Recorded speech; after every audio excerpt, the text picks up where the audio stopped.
आपल्या आजूबाजूला पाहिले तर सगळा गोंधळ, अशांतता व अस्थिरता निर्माण झालेली दिसते. त्याकडे दुर्लक्ष करून माणसं धावत आहेत, पळत आहेत.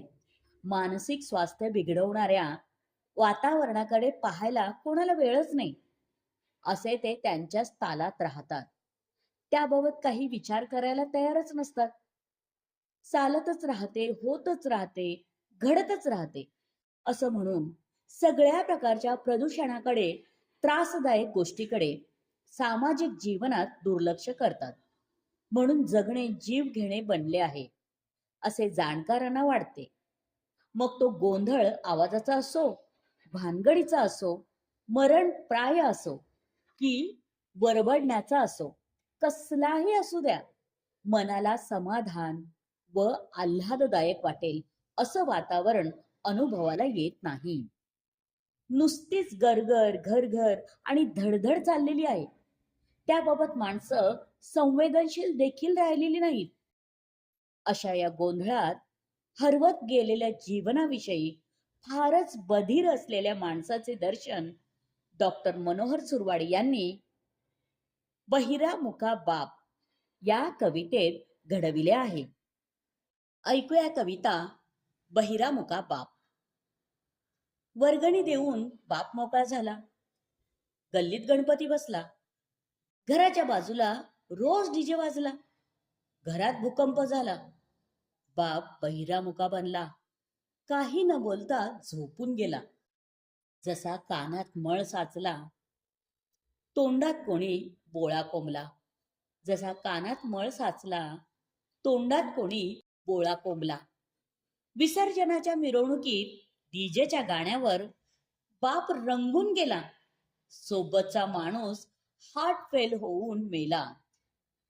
डीजे वाजत राहिला. बाप नाच नाच नाचला.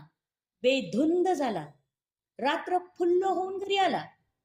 पोटभर खाऊन झोपला. रात्री फुल्ल होऊन घरी आला. पोटभर खाऊन झोपला. बाप तोंडाला तेवढं काम लावतो. पोटाची सोय पाहतो. भाजीत पडलेल्या केस बाजूला फेकतो. खायचंच ठेवतो. लाईट गेली. फटाका फुटला.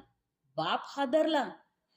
तोंड आणि कान असूनही ढोरासारखा चरत राहिला. तोंड आणि कान असूनही ढोरासारखा चरत राहिला. वीज गेली म्हणे लोड शेडिंग झाली. बापाला अंधारात ठोकर लागली. त्याची वाचाच गेली. पण जीभ नाही उचलली. मुकाट्याने घराचा रस्ता धरला. खाली मान घालून गेला. मुकाट्याने घराचा रस्ता धरला. खाली मान घालून गेला. पावसाचे पाणी रस्त्यावर वाहिले. घरासमोर डबके साचले. स्वच्छ भारत अभियानाची जाहिरात टीव्हीवर पाहिली. आई तापाने फणफणली. बापाने टीव्ही बंद केली. रोगाच्या साथीने डोके वर काढले. आईला दवाखान्यात नेले. कळलेच नाही बापाला. जाब विचारावा कोणाला? कळलेच नाही बापाला. जाब विचारावा कोणाला? पाऊस पडला की घरासमोर जसा धरणाचा गाळ साचतो. येणारा जाणारा सटकतो. धपकन आवाज येतो.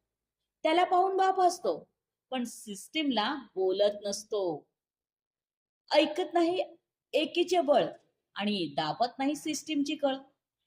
ऐकत नाही एकीचे बळ पण दाबत नाही सिस्टीमची कळ. मुलांसाठी कोरोना देवबाप्पा ठरला. मुलगा ऑनलाईन परीक्षेत कॉपी करून पास झाला. शिक्षणाची ऐशी तैसी नोकरी मिळेल कशी? सुचले नाही बापाला. तो बहिरामुका झाला. सुचले नाही बापाला. तो बहिरामुका झाला. अशा एक ना अनेक कहाण्या बापाच्या पाचवीला पुजलेल्या. कितीक आल्या पिढ्या आणि कितीक खपल्या तरी बापाला फरक नाही पडला. मेंढरासारखा जगला तरी बापाला फरक नाही पडला. मेंढरासारखा जगला.